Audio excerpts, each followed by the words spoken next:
దేవుని ఘనమైన నామమునకు స్తోత్రములు.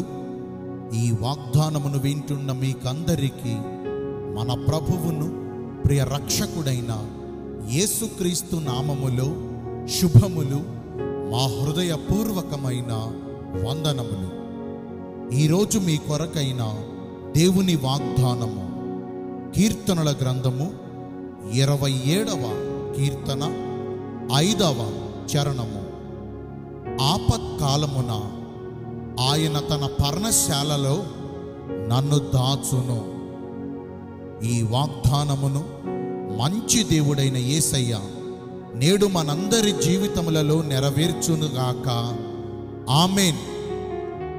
ఈ వాగ్దాన వివరమును మనము పరిశీలిస్తే, మన పూర్వీకులైన ఇశ్రాయేలీయుల దినములలో వారిలో ఎవరైనా ఒకరు పొరపాటుగా తమ పొరుగు వారికి ఏదైనా హాని చేసినప్పుడు, ఆ హాని చేసిన వారు తమ ప్రాణములను దక్కించుకొనుట కొరకు పారిపోయి దైవజనుడైన మోషే ద్వారా దేవుడు ఏర్పరిచిన ఆశ్రయపురములలోనికి వెళ్ళి అక్కడ ఉన్న పెద్దలకు సాక్ష్యమిచ్చి తమ ప్రాణములను కాపాడుకోవచ్చును.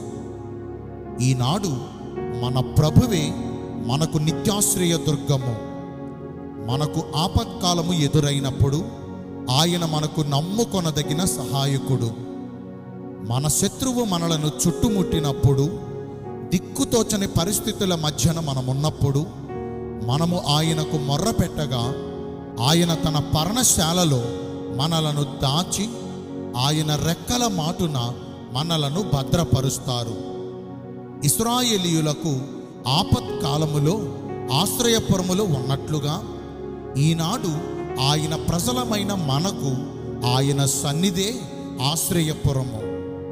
ఆయన మందిరము దీవెనల ఆశీర్వాదముల ప్రాంగణము. ఎలాంటి దుఃఖములో మనమున్నను, ఎంత వేదనకరమైన పరిస్థితులు మనకు ఎదురైనా, సమస్యల వలయములో చిక్కుబడి చీకు చింతల మధ్యన మనము నలిగిపోతున్నా సరే, ఆయన సన్నిధిని ప్రేమించి ఆయన మందిరములో ధ్యానించినట్లయితే మన బాధలన్నీ, మన చింతలన్నీ ఆయన తొలగించి సంపూర్ణమైన సంతోషమును ఆయన మనకు దయచేస్తారు. ఆయన ఆవరణమును సమీపించి ఆయన సన్నిధిలో మనము చేసుకొను ప్రార్థన మీద ఆయన కనుదృష్టిని నిలిపి మన మనవులన్నిటినీ ఆయన ఆలకించి మనము కోరినవన్నీ ఆయన మన పక్షమందుండి మనకు దయచేస్తారు. ఆయన సన్నిధికి వచ్చి ఆయనను ఆశ్రయించు వారిని ఆయన ఎంత మాత్రమును త్రోసివేయరు. వారిని కనికరించి వారికందరికీ కృప చూపగలిగిన కృపామయుడు. వారికున్న ప్రతి లోటును తీర్చి సంతోషకరమైన జీవితమును ఆయన వారికి దయచేస్తారు. ఎఫ్రాయిము మన్యమునకు చెందిన ఎల్కానా భార్యయగు హన్నా తనకు పిల్లలు లేకపోవుట వలన ఎన్నో అవమానములు, నిందలను అనుభవించి తుదకు షిలోహులో ఉన్న దేవుని మందిరమునకు వచ్చి బహు దుఃఖాక్రాంతురాలై యెహోవా దేవుని సన్నిధిని ప్రార్థన చేయుచు బహుగా ఏడ్చుచుండగా, సైన్యములకు అధిపతియగు యెహోవా దేవుడు ఆమె మొర్ర ఆలకించి ఆమె కోరినట్లుగానే సమూయేలును ఆమెకు బహుమానముగా ఇచ్చి ఆమెకున్న నిందలన్నిటినీ తొలగించి ఆమెను ఘనపరిచి ఆమె కన్నీటిని తుడిచివేసి నోటి నిండా నవ్వును దయచేశారు. ఆయన మందిరము సమస్త జనులకు ప్రార్థనా మందిరము. ఆయన సన్నిధిలో సహవాసము చేసి ఆయన శక్తితో నింపబడి మన నోటితో ఏది పలికినా ప్రభువు మన పక్షమందుండి ఆ మాటలన్నిటినీ నెరవేరుస్తారు. ఇశ్రాయేలు ప్రజలను పరిపాలించు రాజైన అహాబు దినములలో షోమ్రోను పట్టణములో తాను చేసిన దేవునికి హేయమైన క్రియలను బట్టి గిలాదు కాపురస్తుల సంబంధియును తిష్బీయుడనైన రోషము కలిగిన ప్రవక్తయగు ఏలియా తన మనస్సున విచారపడి జీవము కలిగిన దేవుని సన్నిధికి వచ్చి ప్రార్థనలు చేయగా, సర్వశక్తిమంతుడగు యెహోవా దేవుడు ఏలియా ప్రార్థనలను అంగీకరించి తన నోటి ప్రకారము ఆ దేశములో 3.5 సంవత్సరములు మంచైనను వర్షమైనను పడకుండా ఆపు చేశారు. దేవుని సన్నిధి సహవాసము వలన సృష్టిని సైతం తన నోటి మాటతో శాసించగలిగిన గొప్ప శక్తిని ప్రవక్త అయిన ఏలియా పొందుకున్నారు. ఆయన మందిరములో జీవమునకు పోవు మార్గము తెలియజేయబడుతుంది. దేవుని సన్నిధి అంటే కేవలం ఆశీర్వాదములకు మేలులకు మాత్రమే కాదండి. రాబోవు ఉగ్రతను తప్పించుకుని ప్రభు రాకడలో ఎత్తబడే గుంపులో చేర్చబడి గొర్రెపిల్ల పెండ్లి విందులోను 1000 ఏండ్ల నీతి పరిపాలనలోనూ పాల్గొని తీర్పు దినమందు దాచబడి మన ప్రభువు మన కొరకు సిద్ధపరిచిన ఆ పరలోక రాజ్యమును ప్రవేశించే మార్గములన్నీ మనకు తెలియజేయబడతాయి. దేవుని మందిరములో ఆయన మహిమ ప్రత్యక్షత కనపరచబడుతుంది. ఇశ్రాయేలు రాజ్యమును పరిపాలన చేయు రాజైన సొలొమోను దేవుడు తన ప్రజలతో నిత్యము కాపురముండుటకై నిత్య నివాస స్థలముగా దేవుని కొరకు ఒక ఘనమైన మందిరమును కట్టించారు. ఆ మందిర నిర్మాణము కొరకు సొలొమోను విస్తారమైన బంగారమును, విస్తారమైన వెండిని, ప్రశస్తమైన వస్తువులను వాడి 7 సంవత్సరముల సమయములో మందిరమును కట్టించారు.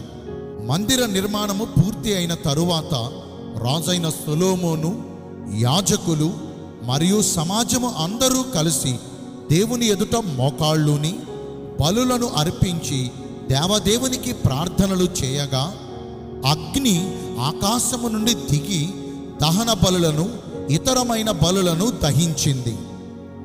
యెహోవా తేజస్సుతో మందిరమంతా నిండి ఉన్నందున యాజకులు ఆ తేజో మహిమకు అందులోనికి ప్రవేశించలేకపోయారు.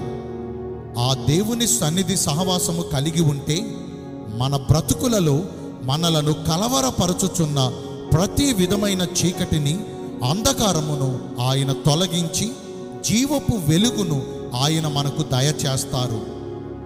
దేవుని సన్నిధిలో ఉన్న ఇంత మాధుర్యమును నేడు మన జీవితాలలో కూడా మనము అనుభవించాలంటే మొదటిగా ఆయన మందిరమునకు వచ్చినప్పుడు మన ప్రవర్తన అంతటిని జాగ్రత్తగా సరిచేసుకోవాలి.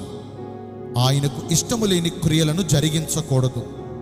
పరిశుద్ధమైన ప్రవర్తన కలిగి జీవించుచు ఆయనకు అనుకూలమైన భక్తిని మనము చేయాలి.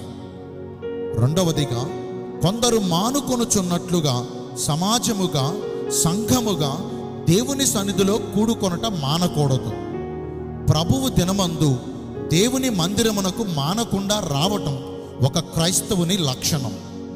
ఆయన ఆలయమును ప్రేమించి ఆసక్తి కలిగి ఆయనను పూర్ణ హృదయముతో ఆరాధించుట కొరకు ఆయన సన్నిధి ఆవరణమునకు రావాలి. ఇట్టి ప్రకారము నడుచుకుని దేవుని సన్నిధిలో ఉన్న గొప్ప మాధుర్యమును మన జీవితాలలో కూడా అనుభవిద్దాము. నేను మీ అందరి కోసం ప్రార్థన చేస్తాను. పరిశుద్ధుడును ప్రేమ కలిగిన మా ప్రియ పరలోకపు తండ్రివైన దేవా, మీ కృప కలిగిన ఘనమైన నామమును బట్టి నిండు మనసుతో కోట్ల కొలదిగా మీకు మా కృతజ్ఞత స్తుతులు, స్తోత్రములు, వందనాలు చెల్లిస్తున్నామయ్యా. నీ సన్నిధి యొక్క గొప్పతనాన్ని గురించి, నీ మందిరములో సహవాసము చేయువారికి నీవు ఇచ్చు ధన్యకరమైన జీవితమును గురించి ఇంతవరకు నీ మాటలు మేము వాగ్దానం రూపముగా ఆలకించాము.